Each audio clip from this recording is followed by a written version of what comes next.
ভাই আসসালামু আলাইকুম। ওয়ালাইকুম সালাম। ভাইয়ের বাসা কোথায়? বাসা আছে রানীপুর, না ঘোষপুর ভাই। ঘোষপুর। আচ্ছা, গাড়িটা কি নিলেন আপনি? গাড়িটা তো ভাই নিলাম ভাই। আচ্ছা, কথাবার্তা দাম দর সব কিছু ক্লিয়ার করে নিয়েছেন ইনশাল্লাহ? ক্লিয়ার আছে। আচ্ছা, দোয়া থাকলো গাড়িটা নেন, আপনি ভালো কিছু করেন এই কামনাই করি। গাড়িটা একটু ভিডিও করি ভাই। হ্যাঁ করো। আচ্ছা, শেষ স্মৃতি হিসেবে রাখা যায়। ড্রাইভার ভাই স্টার্ট দেন।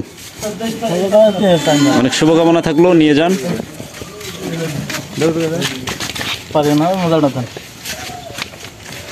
দেন আল্লাহর নাম করি।